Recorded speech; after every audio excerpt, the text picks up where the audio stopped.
नमस्कार, मैं हूं राजेश श्रीवास्तव और आप देख रहे हैं मेरा चैनल जन्म कुंडली रहस्य। जीवन में इंसान को सबसे ज्यादा क्या चाहिए होता है? आज के दौर में धन, दौलत, संपदा। जब तक आपके पास समृद्धि नहीं है, धन नहीं है, तो जीवन के अन्य सुख भी आप आसानी से हासिल नहीं कर पाते। तो व्यक्ति जब अपनी कुंडली देखता है या किसी को दिखाता है तो सबसे पहले यही जानने की कोशिश करता है कि क्या मेरी कुंडली में धन योग है, राजयोग है। आज हम धन और राजयोग पर तो चर्चा नहीं करने जा रहे हैं, लेकिन एक ऐसे योग पर चर्चा करने जा रहे हैं जो बहुत बड़ा राजयोग है। इसको हम कहते हैं गजकेसरी योग। ये एक ऐसा योग है, अगर ये आपकी कुंडली में बन रहा है और बड़ा प्रबल किस्म से बन रहा है तो आपको जमीन से उठा के आसमान तक पहुंचा देगा। राजाओं जैसे ठाट बाट दे सकता है आपको ये योग। इसको बोलते हैं गजकेसरी योग। इससे पहले कि हम इस पर चर्चा करें और विस्तार से चर्चा करें, मेरा निवेदन हमेशा की तरह कि अगर आपने अभी तक सब्सक्राइब नहीं किया है मेरे चैनल को तो सब्सक्राइब कीजिए, लाइक कीजिए और अपने उन दोस्तों को जरूर शेयर करिए जिनको ज्योतिष में थोड़ी भी दिलचस्पी है। आइए हम चर्चा करते हैं अब गजकेसरी योग पर। सबसे पहले बात करते हैं कि बनता कैसे है और किन ग्रहों से बनता है। यह भी दो ग्रहों की युति या दृष्टि से बनता है। देखिए, जो योग है वो प्राय या तो युति से बनते हैं, युति मतलब एक साथ बैठे हों, और दृष्टि मतलब एक दूसरे को देख रहे हों। इसमें चंद्रमा और बृहस्पति, इन दो का बहुत बड़ा योगदान है। महर्षि पाराशर ने अपनी पुस्तक बृहत पाराशर होराशास्त्र में लिखा है कि गुरु जहां भी स्थित हो, गुरु मतलब बृहस्पति, उससे केंद्र में अगर चंद्रमा हो, केंद्र का मतलब होता है 1, 4, 7, 10। ये जो आप कुंडली देख रहे हैं ना इस चार्ट में, इसमें ये पहला, चौथा, 7वां और 10वां, ये तो खैर राशियों के नंबर है, कुछ भी हो सकते हैं। ये जो स्थान है ये केंद्र स्थान है। इनको हम त्रिकोण स्थान कहते हैं। तो ये जो केंद्र स्थान है तो उसको तो केंद्र स्थान कहते हैं। तो किसी भी ग्रह से पहला, चौथा, 7वां और 10वां स्थान केंद्र स्थान होता है। अगर आपकी कुंडली में चंद्रमा से केंद्र स्थान पर, चंद्रमा से चौथे, 7वें, 10वें या उसी के साथ गुरु अगर बैठा है, बृहस्पति बैठा है, तो गजकेसरी योग का निर्माण करता है। और उसके साथ उन्होंने एक शर्त और भी कही कि ये जो गुरु बैठा है ये अस्त ना हो, नीच ना हो और किसी अशुभ या खराब किस्म के ग्रह से दृष्ट ना हो और किसी शत्रु राशि में ना बैठा हो। अगर ये स्थितियां हैं तो ये गजकेसरी योग की सबसे प्रबल स्थितियां हैं। ये प्रबलतम गजकेसरी योग कहलाता है। और जब ये वाला योग बनता है तो ये आपको संपूर्ण धन धान्य, ऐश्वर्य, संपदा, तेजस्विता सब प्रदान करता है। आपको मेधावी बनाता है, राजा का प्रिय बनाता है। वैसे भी आप देखिए, जो गज और केसरी, इसमें दो शब्द हैं। गज मतलब हाथी, केसरी मतलब सिंह। अब हाथी क्या है? अभी मैंने आपसे पहले भी अपने वीडियोस में चर्चा की है कि हमारे शास्त्रों में जो कुछ सब कुछ लिखा है उनके शाब्दिक अर्थों को मत जाइए, उनके पीछे बहुत सारे प्रतीक और बहुत सारे रहस्य छिपे हुए हैं। मैं इन्हीं रहस्यों की बात अपनी इस कुंडली जन कुंडली रहस्य में आपसे चर्चा करता हूं। गज क्या है? गज है बल, हाथियों का बल। तो अगर आपकी कुंडली में इस योग का निर्माण हो रहा है तो आपके पास ये बल आएगा। अब ये जरूरी नहीं बल ये शारीरिक बल ही हो, ये आपके पद का बल हो सकता है, आपकी प्रतिष्ठा का बल हो सकता है, आपके शौर्य का बल हो सकता है। केसरी सिंह, सिंह क्या है? जंगल का राजा। तो आप जंगल के राजा की तरह संपन्न होंगे, आपका प्रभुत्व चारों तरफ चलेगा, आपके पास सारे वही शान शौकत और राज ठाट बाट होंगे जो कि एक राजा के होते हैं। और दूसरे अर्थों में तो आप गज के और सिंह दोनों के स्वामी होंगे। तो एक और तो आजकल तो गज कोई पालता नहीं है, बहुत कम लोग पालते हैं, सिंह को पालने का सवाल भी नहीं उठता है। लेकिन जो इन दोनों का स्वामी है, मतलब जो कुछ गुण इन दोनों के भीतर है, आप उनके स्वामी हो जाएंगे। गज वाला बल आ जाएगा, और बल मैंने आपको बताया आपका प्रभुत्व हो सकता है, आपका शौर्य हो सकता है, आपकी प्रसिद्धि हो सकती है, आपका पद हो सकता है, आपका अपना व्यक्तित्व हो सकता है जो इतना प्रभावशाली हो। और राजा वाला ठाट बाट, राजा वाली शान, उसी तरह के शान शौकत और उसी तरह का घमंड और अहंकार भी। तो ये सारी चीजें आपको गजकेसरी योग देता है। लेकिन ये मैंने आपको बताई सबसे प्रबलतम स्थिति। इस स्थिति को जो मंत्रेश्वर हैं जिन्होंने फल दीपिका लिखी है पुस्तक, उन्होंने इसको केसरी योग कहा है।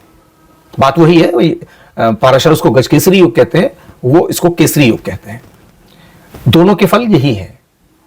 ये जो मैंने आपको अभी सारा संयोग बताया, ये सर्वाधिक उत्तम किस्म का गजकेसरी योग है। जैसा कि मैं यहां आपको कुंडली इस चार्ट में भी दिखा देता हूं। ये देखिए, ये चौथे स्थान पर ये कर्क राशि है और इसमें बृहस्पति बैठा है, साथ में चंद्रमा बैठा है। अब ये प्रबलतम योग हो जाएगा 2-3 कारणों से। पहला कि ये एक तो केंद्र में ही बैठे हुए हैं, केंद्र में बैठे गए ग्रह बड़े बलशाली माने जाते हैं और त्रिकोण में बैठे हुए। एक तो केंद्र में बैठा है, चंद्रमा अपनी ही राशि में बैठा हुआ है, स्वराशि का ग्रह है, और बृहस्पति कर्क में उच्च का होता है। तो बृहस्पति उच्च का हो गया और चंद्रमा अपनी राशि का हो गया और केंद्र में बैठ गए, इससे प्रबल योग कोई हो ही नहीं सकता। ये चतुर्थ में बैठा है, दशम को सीधा देखता है। तो इसका मतलब जब आप यहां ये योग बनाएंगे तो चौथे घर से संबंधित जितनी भी चीजें, जमीन, जायदाद, वाहन, सबके आप जबरदस्त मालिक होंगे। ये रोजगार और नौकरी का घर है, समस्त आपको इसके लाभ में मिलने शुरू हो जाएंगे। अब मैं तरह से इसका उल्टा भी कर दूं, जरा सा मैं इसका उल्टा ये कर दूं कि मैं आपको बृहस्पति को यहां बैठा देता हूं। मान लीजिए बृहस्पति यहां बैठ गए और चंद्रमा इसके साथ यहां आ गए, या चंद्रमा इसके साथ यहां आ गए। अब इसमें थोड़ा सा अंतर आ गया। क्यों? क्योंकि जो बृहस्पति यहां पर उच्च का था, वो बृहस्पति यहां नीच हो गया, और चंद्रमा अगर यहां है तो चंद्रमा कोई विशेष नहीं रहा, शनि की राशि में आ गया। तो ये गजकेसरी योग तो बना, लेकिन उतना प्रभावशाली नहीं रहा। असर देगा, कुछ ना कुछ जरूर आपको उसका लाभ भी देगा, लेकिन नीच होने की वजह से वो प्रबलतम योग नहीं बना जो कि यहां बन रहा था। हां, चंद्रमा मैं यहां से हटा के चंद्रमा यहां रख देता हूं तो चंद्रमा अपनी राशि में आ गया, थोड़ा सा बेहतर हो गया। ये नीच है तो ये उच्च का ग्रह है, बृहस्पति अपनी उच्च की राशि को देख रहा है, तो उस स्थिति में बेहतर हो गया। तो आपको वो स्थिति देखनी पड़ेगी कि किस स्थिति में योग बन रहा है और कहां बन रहा है। एक और बता देता हूं, जैसे कि मैंने ये दिखाया है, बृहस्पति यहां बैठा है, चंद्रमा यहां बैठा है, सीधा दृष्टि संबंध है, गजकेसरी योग बन रहा है, लेकिन बहुत कमजोर है, बहुत कमजोर है। जैसा कि पाराशर भी कह रहे हैं, ये चंद्रमा अपनी नीच राशि में आ गया तो उसकी जो प्रबलता है वो कम हुई, लेकिन चूंकि गजकेसरी योग बन रहा है तो फल तो देगा। ये बृहस्पति यहां बैठा है, वाणी का घर है, ऐसे व्यक्ति को कुशल वक्ता बनाएगा। मेरी कुंडली में यही योग है, कुशल वक्ता भी बनाएगा, वह बोलने के कारण उसको प्रसिद्धि भी देगा, धन योग भी बनाएगा, अध्यात्म की ओर भी लेके जाएगा। यहां से बृहस्पति इस घर को देखेगा, अध्यात्म की ओर ले जाएगा, पूजा पाठ की ओर लेके जाएगा, लेकिन प्रबलतम गजकेसरी योग नहीं है क्योंकि चंद्रमा नीच हो गया। तो महर्षि पाराशर यही कहते हैं कि अगर आपका बृहस्पति चंद्रमा से केंद्र में है लेकिन अस्त ना हो, नीच ना हो, शत्रु ग्रहों से दृष्ट ना हो, या शत्रु राशि में ना हो, तब प्रबलतम योग बनता है। तो ये जो गजकेसरी योग है, अगर ये बन जाता है तो महर्षि पाराशर ये कहते हैं कि ये आपको संपूर्ण तेजस्विता देता है, आपको मेधावी बनाता है, राजाओं के संपर्क में लाता है, राजाओं जैसा बना देता है, राजा भी बना देता है, और संपूर्ण किस्म के ऐश्वर्य और सुख आपको प्रदान करता है। अशुभ राशि में होने से, नीच राशि में होने से इसका फल काफी कम हो जाता है। अब ये जो योग है, मैं अगर आपसे कहूं, विशेष तौर पे 4 राशियों के लिए बड़ा ही शुभ होता है। अब वो 4 राशियां कौन सी है? पहली है वृष, दूसरी है कर्क, तीसरी है धनु और चौथी है मीन। अब इसके पीछे भी कारण है। कर्क, पहले वृषभ की बात करते हैं। वृष में योग बनता है तो वहां चंद्रमा उच्च का हो जाता है। जैसे ये देखा, अगर मैं इसको उल्टा कर दूं इस योग को कि चंद्रमा यहां चला जाए, बृहस्पति ये, और स्थान थोड़ा चेंज हो जाए, ये 6, 8, 12 घर में ना बन के कहीं और बन जाए। मान लीजिए 2 यहां बैठा है और ये यहां आ जाए, तो 2 में चंद्रमा यहां आ जाए, बृहस्पति यहां आ जाए, तो बहुत खूबसूरत योग बन गया। बृहस्पति अपने ही घर में आ जाएगा और चंद्रमा यहां उच्च का हो जाएगा, सर्वश्रेष्ठ योग कहलाएगा। तो जब ये वृष में बनता है तो चंद्रमा उच्च का हो जाता है। कर्क, जैसा कि मैंने अभी आपको दिखाया भी था कि कर्क में अगेन चंद्रमा अपनी राशि में होता है तो बहुत अच्छा योग बनेगा। उसी प्रकार धनु मीन दोनों बृहस्पति की राशियां हैं, अगर वहां धनु बृहस्पति चले जाते हैं तो बहुत शानदार योग बनता है। बृहस्पति कर्क में आ जाते हैं तो उच्च के हो जाते हैं। तो इन 4 राशियों में वालों के लिए अगर ये योग बनता है, इन 4 राशियों में बनता है, तो ये बहुत सर्वश्रेष्ठ योग कहलाता है। तो इस योग को हम बोलते हैं गज केसरी योग। आप सिंहों के भी मालिक हैं, आप गज के भी मालिक हैं। तो दोनों प्रकार से ये बताऊं।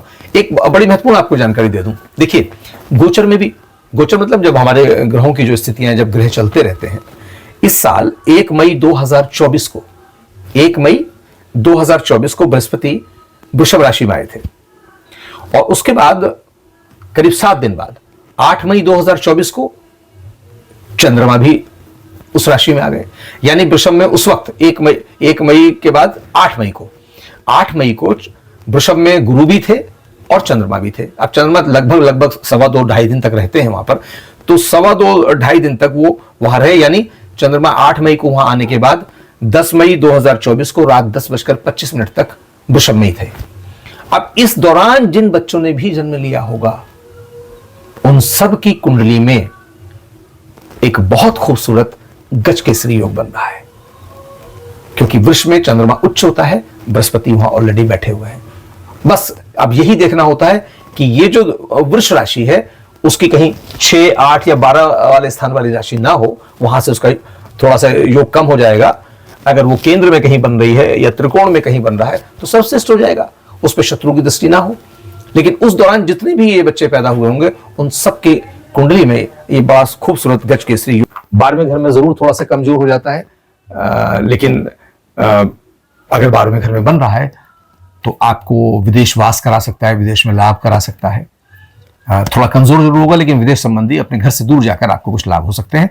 तो आज के इस प्रकरण में बस इतना ही। एक बार फिर से मिलेंगे अगले किसी वीडियो में एक और नए योग या किसी एक नए विषय के साथ। और पुनः निवेदन कर दूं, अगर आपने अभी तक सब्सक्राइब नहीं किया है तो सब्सक्राइब जरूर करिए। आपको ये पसंद आया हो वीडियो तो इसको लाइक और शेयर करिए। बहुत बहुत धन्यवाद। नमस्कार। वंदे मातरम। जय हिंद।